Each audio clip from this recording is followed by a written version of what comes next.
So today we're going to start talking about principles of design for the next couple of weeks. So you can print this page on the Facebook group in the Files tab. And I like to tab the principles of design, just like I liked to tab the elements of art, just as a quick reference. And so if the elements of art are basically like ingredients of art, like flour and sugar and chocolate chips, then the principles of design are the types of cookies that you make with those. So it's combining all of the elements of art to create proportion, balance, variety, rhythm, emphasis, unity, and movement. And so if you use those elements of art and you combine them in different ways, it's going to affect the balance or the rhythm of the piece. It's also going to help create emphasis and unity. But you have to know how to use them to get the right cookies. So anyway, the first principle of design that we're going to talk about today is actually going to be unity and harmony. And how do we accomplish unity and harmony in a piece? How does the whole piece feel like it's working? That's basically what we want to ask, is if it's not working, if we step back and we look at a piece of art and we think, why isn't this working? What's happening? Then we don't have unity or harmony in that piece of art. So when all of the elements of art are working together, then the whole entire piece is greater than the sum of its parts. So you wouldn't just want to eat flour out of the bag. I would definitely want to eat chocolate chips out of the bag, but when they're in a chocolate chip cookie, it's even better. It's even more delicious and warm and gooey and melty. That is actually kind of making me hungry. So let's stop talking about cookies and talk about a couple of ways that we can create unity and harmony in a piece. If it's not working, if the piece isn't working, try using one of these techniques to get the piece to work. So the first one is continuous line. If you have one continuous line going through the piece, it will help to make it feel like it works together. So we're going to use my favorite way to add a continuous line.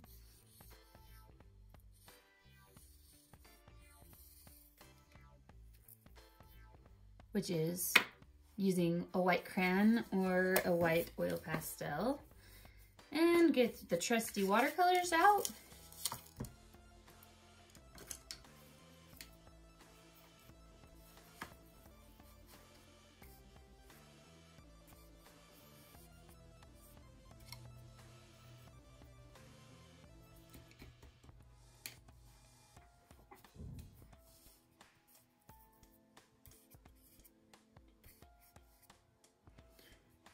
I think I told you before, but I have a really hard time staying in the lines. It's probably pretty apparent as I am going outside this box. So as we connect all of this together and we see this continuous line, we can see that this piece is working together. Okay, that's super fun. Now, another way to create or add unity and harmony is if there's so much going on, then we can step back and look at the things that we like in the piece. What shapes do we like in the piece? And we can start repeating those shapes or adding more of those shapes. Okay, so even if we did it and we had a lot of colors going on in the piece,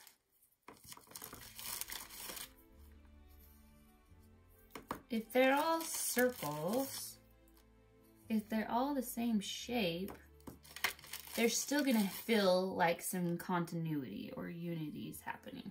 If you have a work of art that you've been working on and it is not working for you, maybe try to simplify and repeat some shapes, or repeat color. So you might put some color here, and you might put some color here, and you might repeat that color somewhere else, making our eye want to connect that color.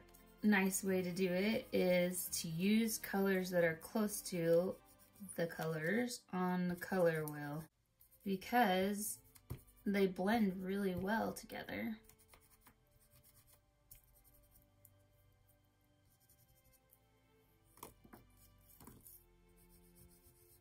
They feel like they belong together.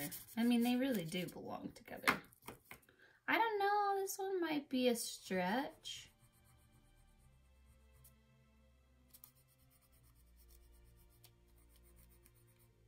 That peachy orange, I'm kind of keeping it close to the other oranges on the page.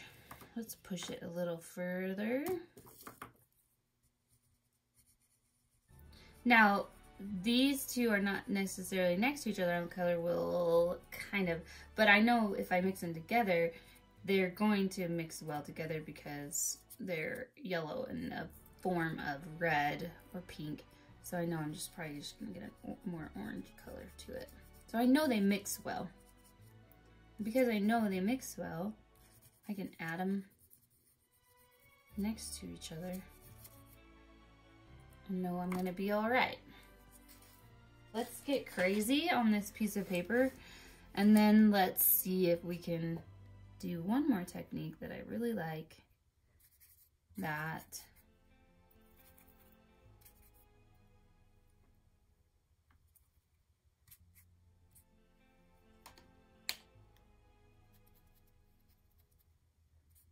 it's like when you get a box of crayons and you just want to use the whole box of crayons, but it's probably not the best idea.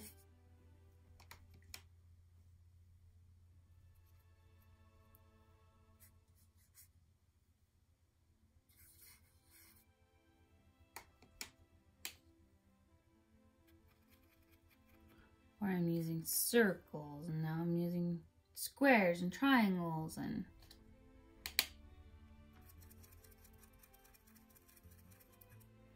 it's kind of bad when you're trying to make this look horrible, but I don't actually mind it. It's not really proving my point here. We'll keep going. Sometimes the trick is knowing when to stop.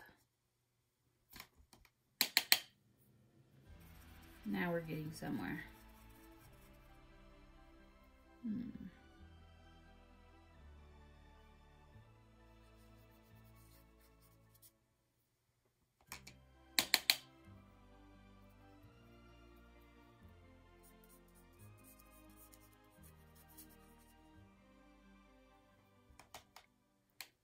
So these aren't the only ways to create calm or unity, but they are some of the easiest ways. They're extremely effective.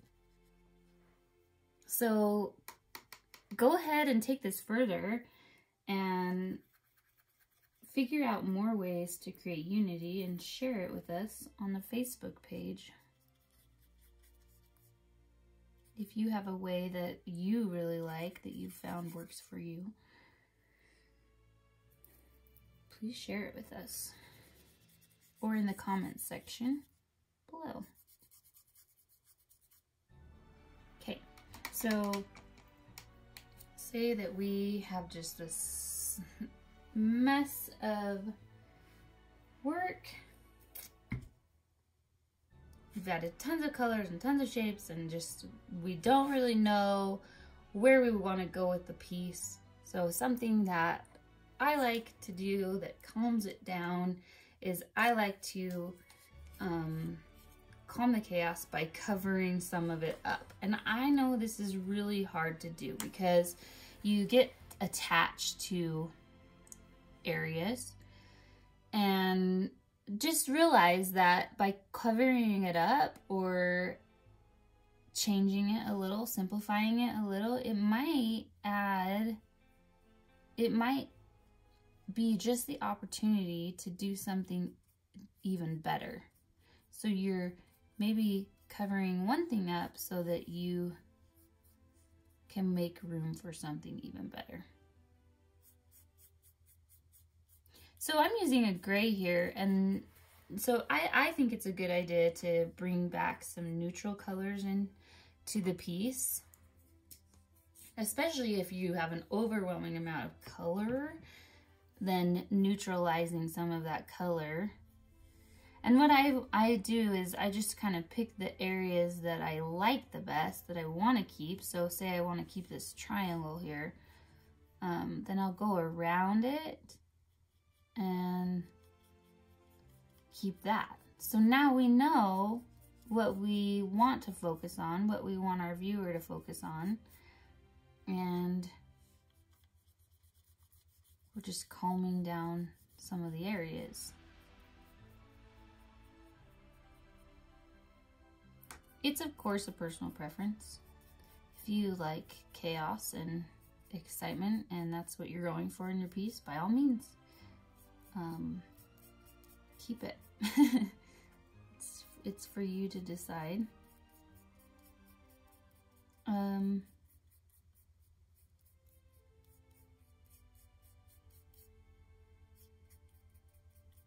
But this is a great, easy way to simplify the piece.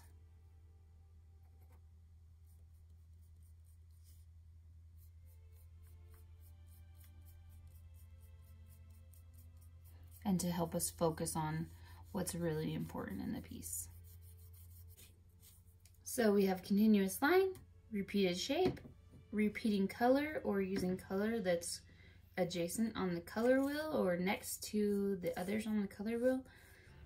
And then we have calming the chaos, or keeping it simple, or reducing what is there by covering it up with a solid color.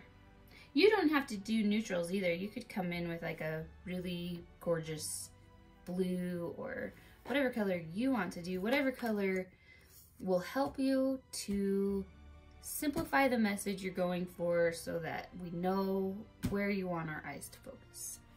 All right, for our little quick index card demo, we are going to start with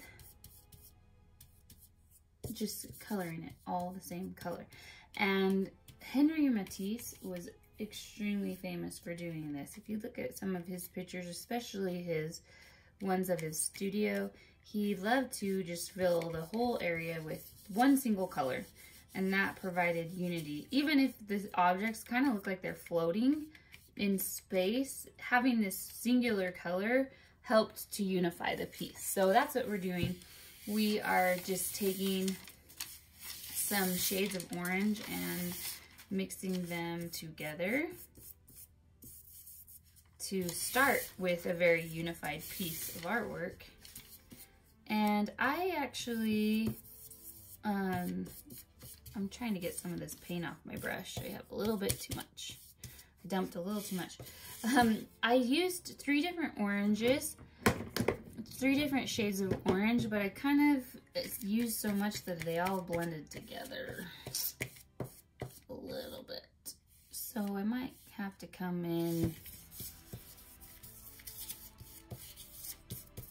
with some light or dark, maybe some white or some black.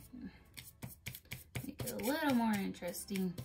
I didn't necessarily, I wanted it all to be orange, but I didn't necessarily want it all to just be one solid color. I wanted it to be different shades and values of orange, different types of orange here, but I mixed it all together. So I'm getting a little bit of paint off my brush, and then I'm gonna come back in. Maybe I should learn from what I did last time and not pour it like that, but old habits die hard, I guess.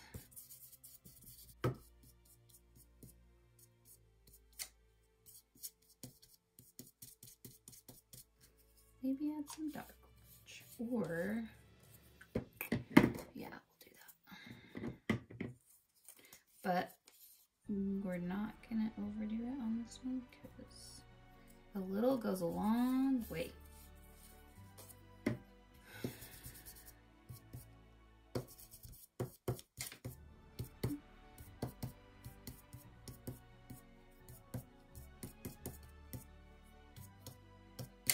I wish music did not have licensing and we could just play some music in the background.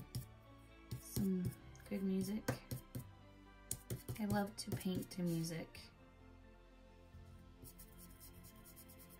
And when I'm not recording, I blast it, but because of copyright, which is fine, you don't get to do that. So then you have to just listen to me hum every once in a while. And I apologize for that. Okay, so now we are going to make stamps. All right, so I have a cereal box that is out of the recycling, and now I'm just going to cut a shape from it. And you know, something that would work even better is thicker cardboard would work even better, but it's harder to cut through. So I'm going to do 2 shapes, and I want to make one of them smaller than the other.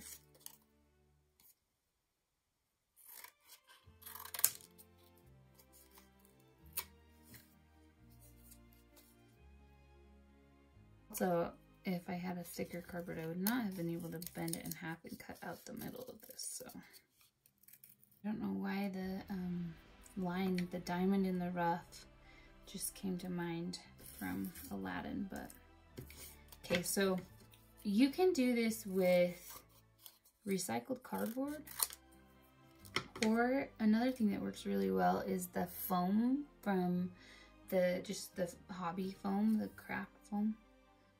And I'm going to glue this on the back of this so that it's raised just enough so it will print what's raised, but then I have something better to hold on to, so it's a little thicker.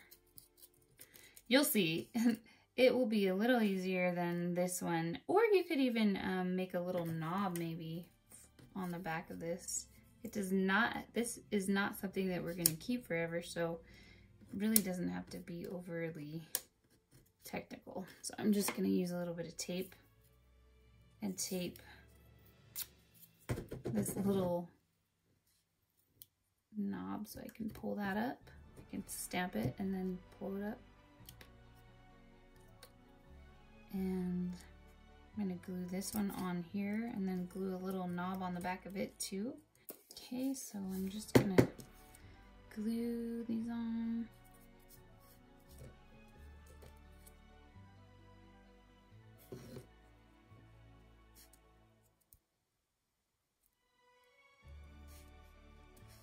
Now the easiest way to add ink to a stamp is to roll it on.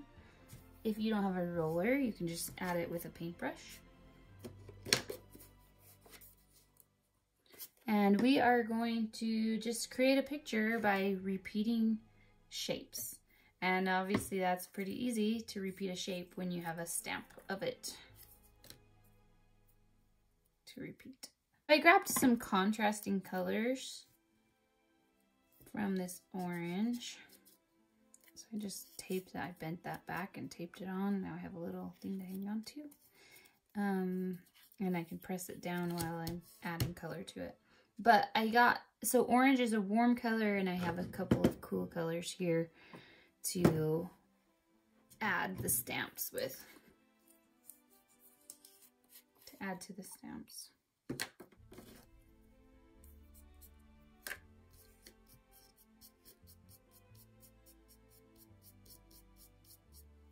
The thing about brushing on the color is you gotta move fast if you're gonna brush it on. Whereas rolling it is just a lot faster process, but especially with acrylic, it dries so quickly.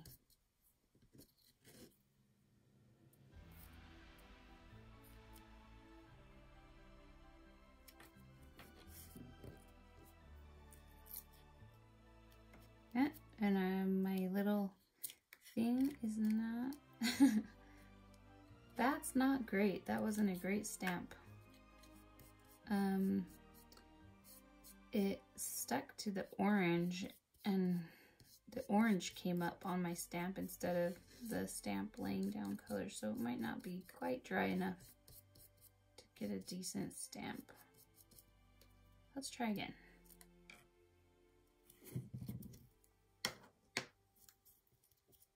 I added the paint a little thicker that time. That's not beautiful.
Okay, I kind of cleaned those up. I'm not feeling as bad about it, but I'm not in love with it, for sure.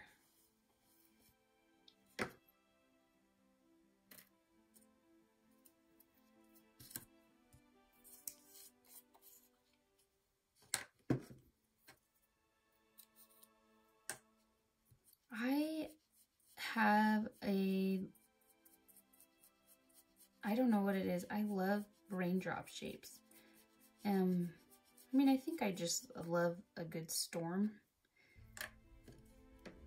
I love the sound of the rain hitting the roof, but you'll see a lot of raindrops in my artwork. Doesn't mean sadness. I just like rain.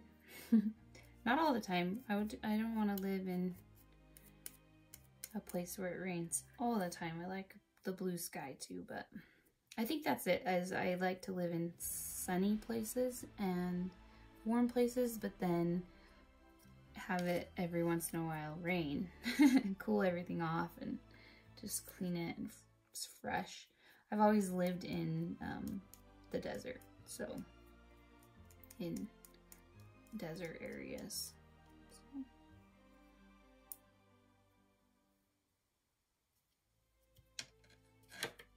And water droplets are kind of a, well, it's a sign of life.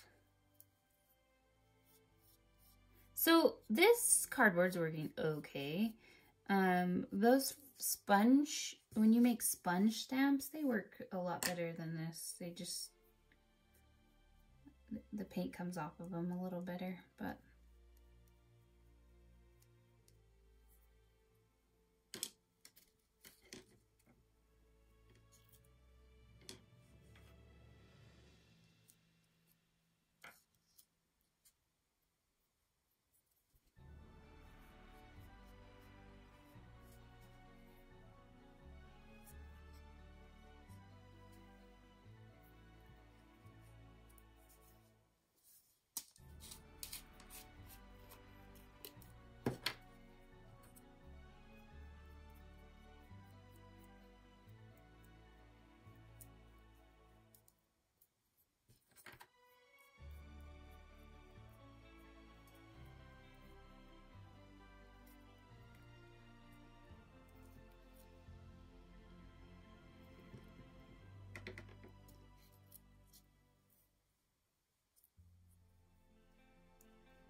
go back through and I'm gonna add more of my orange background back through just to simplify some of these shapes that I don't love as much.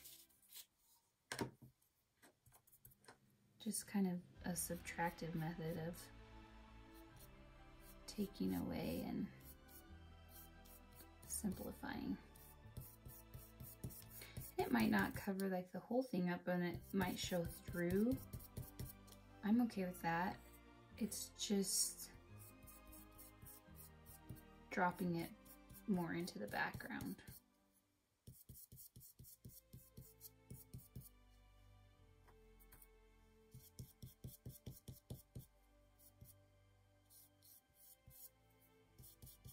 It's giving us some breathing room.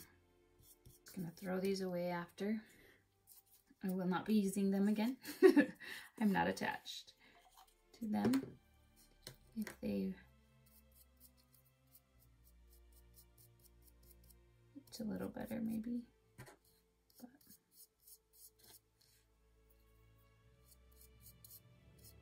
this might be interesting because I still have a little bit of yellow on my brush, so it'll be interesting to see how this one prints. This. Maybe the reason my back tab didn't work on that one is because I actually didn't get that much tape on it. I got more tape on the tab than I did on the cardboard.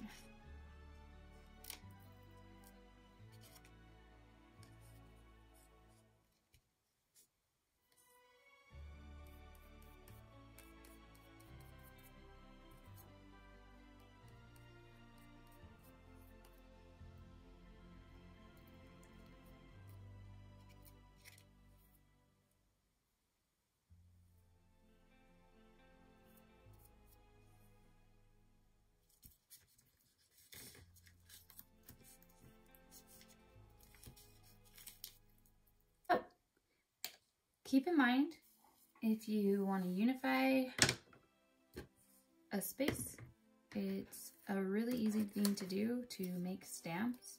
These were like free stamps, so the cheapest way possible, and you can still stamp with them, but you can do even better ones with foam or thicker cardboard.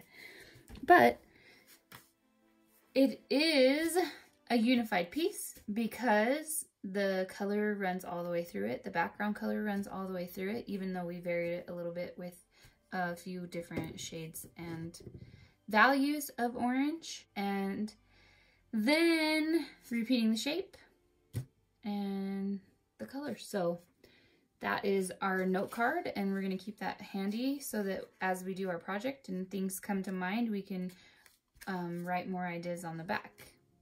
Alright, so I'm just taping the sides of my watercolor paper down. I just used the Canson watercolor paper. I feel like it's a reasonable price, but it still holds the paint well, and it doesn't bleed through the paper, and it does watercolor well, all of those things. And I'm reusing my tape. I use it till it doesn't stick on my board anymore, just because it won't tear the paper as much.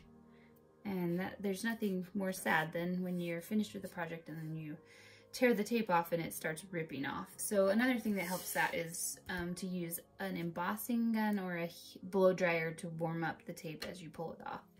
That helps too, and it also helps if you stick it to your clothes, to your pants, and then you use it just to take some of the stickiness away.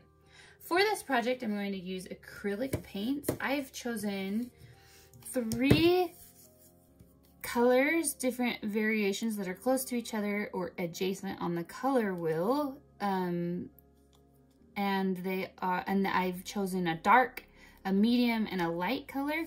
And then I've chosen a contrasting color, something that stands out. So these are all pretty close to each other on the color wheel. This one stands out a little more with those. So now I'm just going to fill up this piece of paper with masses, with shapes. And so one easy way to do that is to just kind of start repeating color in different places.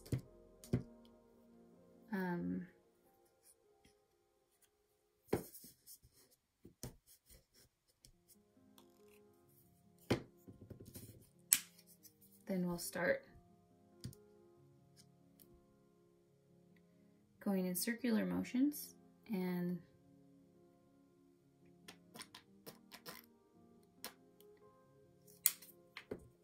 bringing it together. So these ones, these three colors that are close to each other, no big deal when they mix together because they are just going to blend fine.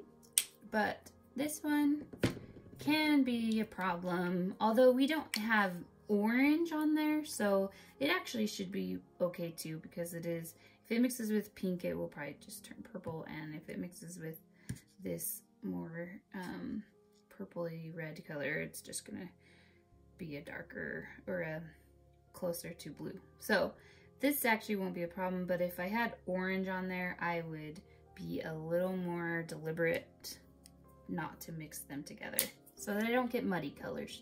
This, I just don't want muddy colors on this project. So I don't actually generally like muddy colors on any project, but if I'm gonna mix them, I want it to be intentional and on purpose. So I'm just going through, if you probably noticed, doing the pink first. I'm not necessarily trying to connect the pink to the other pink. I'm just starting there.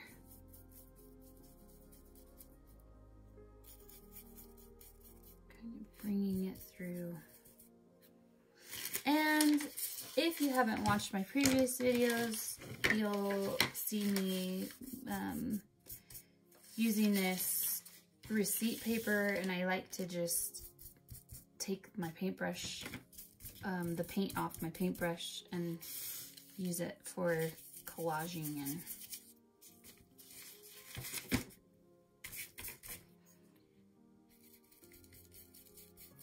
I'm going all different directions, and if I really want it to blend, I'm going in a circular motion. Now you have to be quick with this acrylic paint or it will dry quickly. So this wine red color is already drying and leaving an edge, so it's important to work quickly.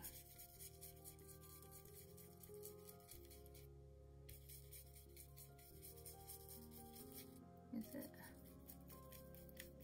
Now, as you work, you might love how the background turns out the first time, and that's awesome if that works for you. And then sometimes you just have to do a few layers. Come back in.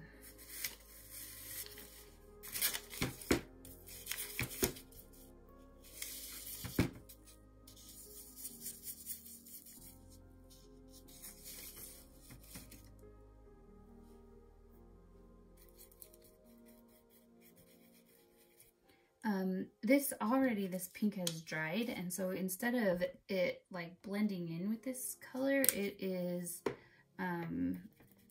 just the colors going right on top of it. And so that was probably my bad. I probably should have kept a thicker load of pink on there instead of rubbing it off on my thing. So if that happens, just add a little more paint. Now this is where it gets tricky because I'm adding this blue in there, and so everywhere I go with it, it's gonna be a little more attention grabbing. So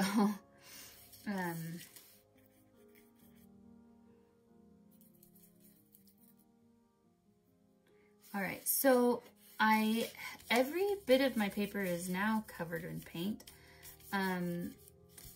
However, I'm not feeling like it's a little more splotchy than I want it to be. So I am gonna come back in and try to calm it down again. See, so this is one of those, it's not feeling very unified, which is what we're going for, right? So that's okay. We just have to work with it and add more layers.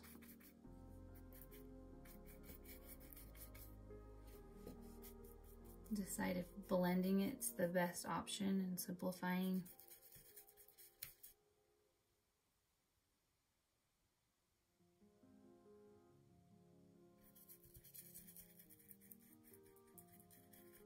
If you're having trouble blending, it's because your paint is not wet enough. So you can either add more paint to it, or you can add a little bit of water on your paintbrush to help things run more smoothly. Or they have mediums for that you can also buy to help with blending and spreading.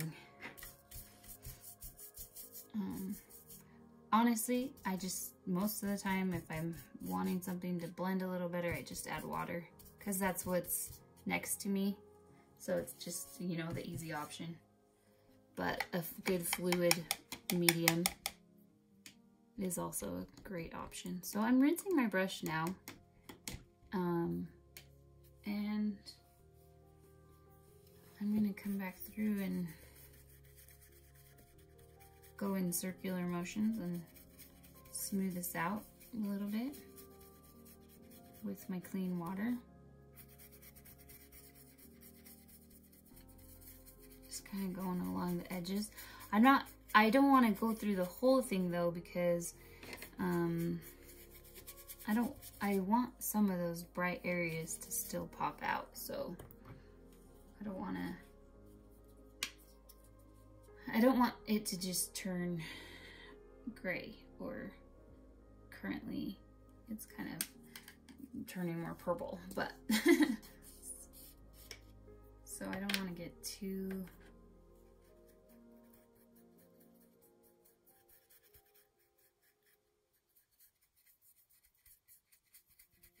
carried away with blending it.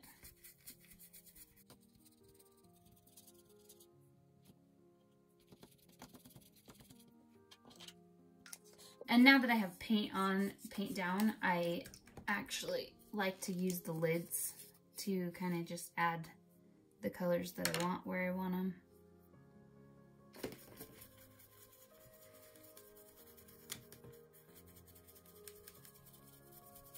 It's probably kind of a naughty bad habit, because you might dirty your paints or contaminate them, but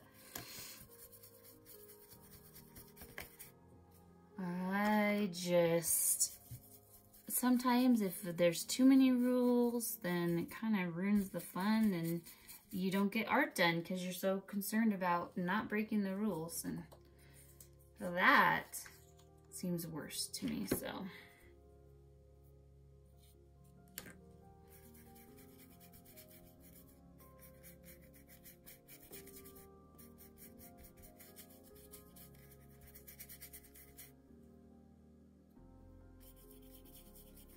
I'm sure if my dad saw me, he would cringe. But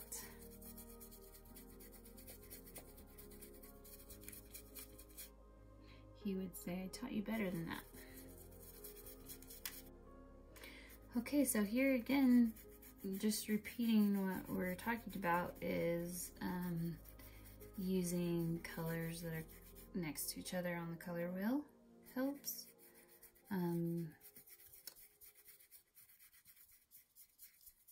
And repeating color in places is going to help us to unify the piece. And we have used the method of simplifying just by blending and connecting the space and simplifying. I liked that vibrant blue there, but it was too much, so I had to take it away. Sometimes you have to take things away that you like to make room for what's better, what's what is going to actually serve the piece better. Sometimes you have to take away the little parts so that the whole can be greater than the sum of its little parts. So that's some of the hardest decisions. And I find when I'm stuck on a piece, it's because I'm not willing to get rid of something that needs to be gone.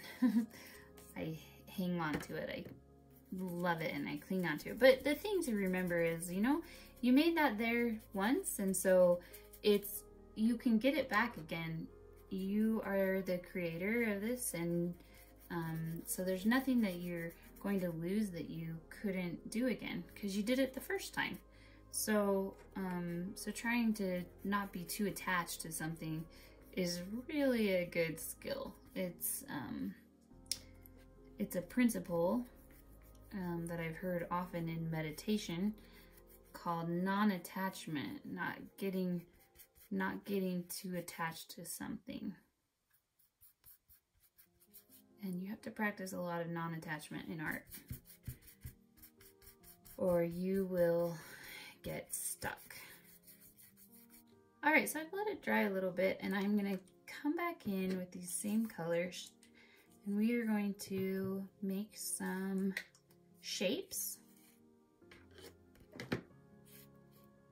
So you pick a shape that is appealing to you, and we're just gonna repeat that shape across this paper. Now, if I'm being honest and you want something, the easiest shape is going to be a circle. It's just an easy shape to work with.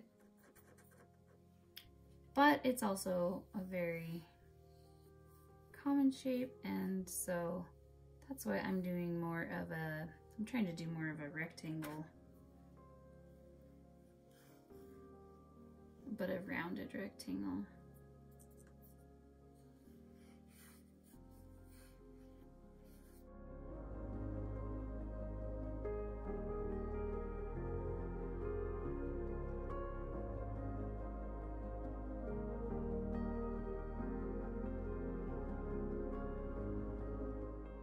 Keep it still simple. I am going around in the areas where that color already exists.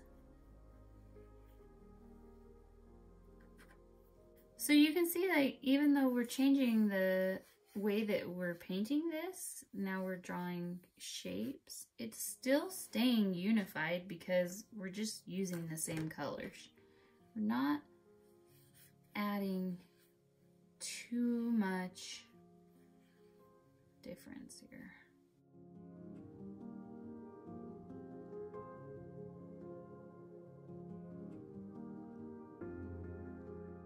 You're going to need white paint and a small paintbrush. So with each step I started out with a thicker paintbrush covering the whole area, and then I went to more of a medium paintbrush, and now we're going to do this next step with a small paintbrush. And that's generally how I work. I usually work from large paintbrush to medium paintbrush and then to small paintbrush. And the reason that is because then if I'm working with a small paintbrush, I have a tendency to stiffen up and get really detail oriented way too soon.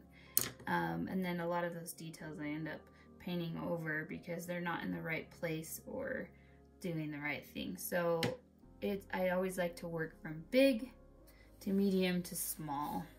All right, on this next step, we are going to use white paint. You can pour some out, or you can just use the lid. And in this case, it's going to take a little while, so it's probably better to pour the paint rather than use the lid so that you don't have a lot of air and drying out in there. And we are going to use the first step that we learn, and that is a continuous line. Now, the thing about this is that you are going to have to keep on adding white to your paintbrush because it's going to run out. So even though it's a continuous line, you're gonna have to get some paint and then start where you left off. And I like, as I've said before, I like to run off the page with it, so I might run off the page and then come back on. Just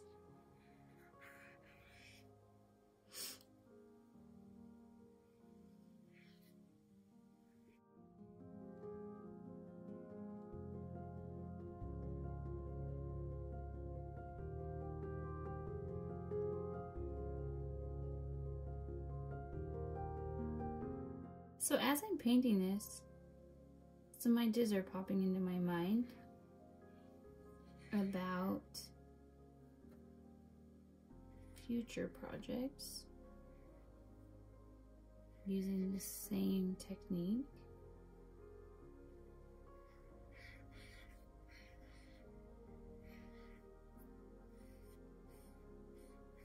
And I need to write them down so I don't forget them. One of those things I was just thinking is maybe rather than, I'm not really planning this line out, it just kind of took it wherever it wanted to go. But maybe for a future, I would have a more planned line and maybe just have it, rather than like circle the perimeter like I kind of did, maybe I would have it go in an arch or maybe in like a zigzag line. Something that's a little more a direction. It had a direction to it. So that's an idea. And then the other one that I was thinking while I was doing this is, instead of having a continuous line, although this is still applicable, I could have done like branches, stems, but then still have them be white, because that would still unify the piece, having the white lines. But I could do, like, if I had done branches, I could have maybe come off and done leaves with from the sides. I can still do that. I could still do leaves. Okay, so when I was making this line, I was also conscious of still trying to make the same sort of shapes as these shapes are also. Just to keep it unified. Because scribble marks or continuous lines, they could be really sharp, or there's a lot of different ways that I could have done those, but I tried to keep them pretty consistent. Now, this is the time where honestly I would use a white pen to do this next part, because you just have a lot more control with the pen. The Sakura white pens, the white gel pens, work fantastic for this type of thing. So if that would be my preferred method. But since we're working from the art box, I'm going to continue using my skinny paintbrush, and we're just going to start adding some designs around these little scribbly marks.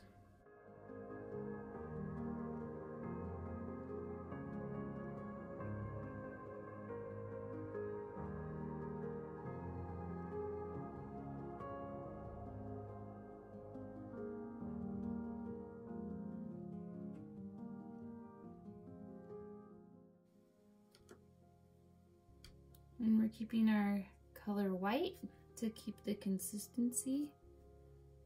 And this is just doodle drawing.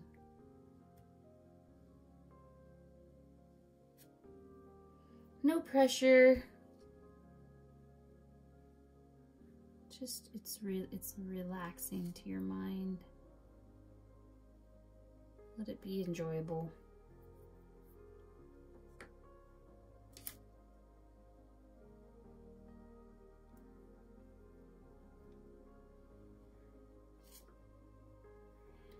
let ideas come to your mind.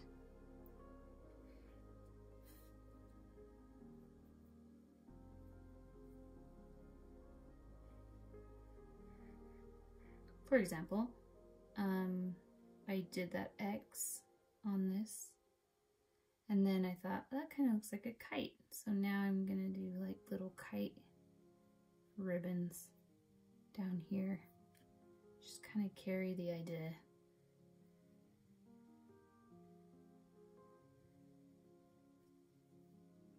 Maybe I'll do this one that looks like a kite too.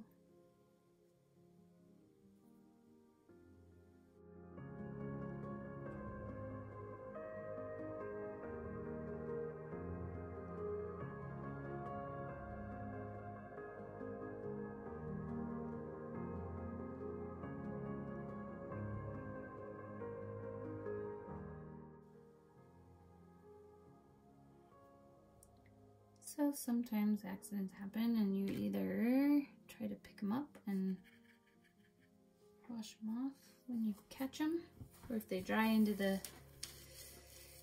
the picture, then you now make them part of your design. Luckily that one just picked right up. But sometimes you have to say, I guess I'm doing another layer around that.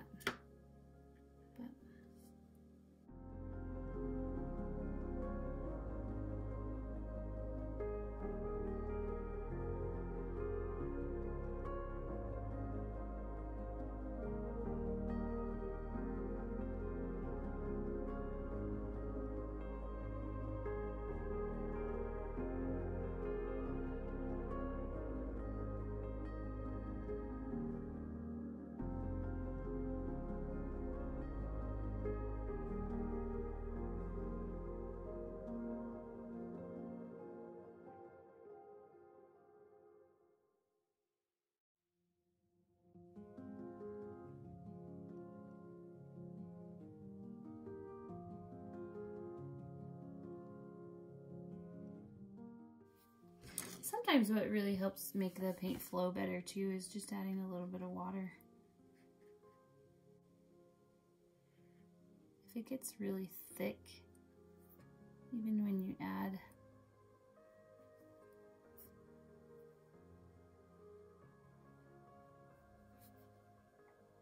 more paint to it,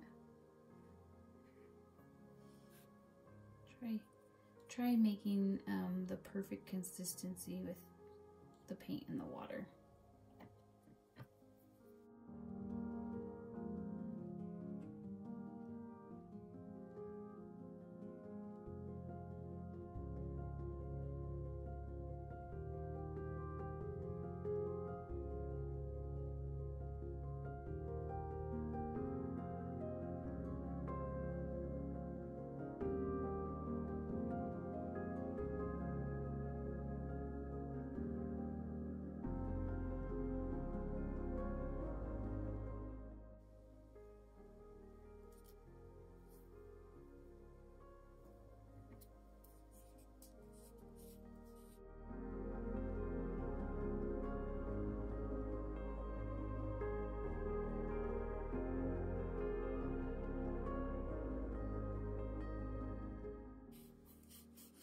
All right, so this could be one of those instances where it is busier than you like it.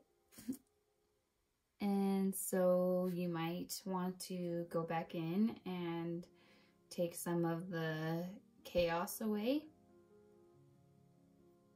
by going back over it with some of the background colors. Okay, so I'm going back through. This is one thing that I like to do, and it has to do with the same thing that we were talking about with when we were doing the worksheet, the PDF. Sometimes, and that's just bringing in color, and sometimes I'll bring in color that is opaque, like when I showed you on the worksheet with the gray and the white. But sometimes I will bring in watercolor, which is translucent, so it just kind of sets stuff back, but it doesn't take it away necessarily. And that is usually enough to kind of simplify and draw everything together by just adding some color over the top. So right now I'm using this color that's watercolor, similar to this purple burgundy that we used before, and I'm just going behind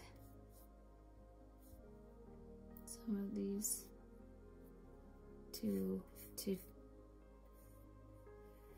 take away or soften the contrast, especially on these lighter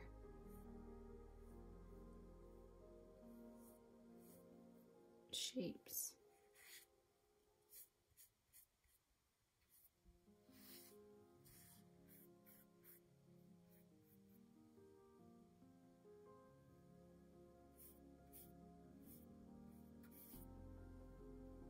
If that doesn't calm it down enough, then I can bring in some of the background color and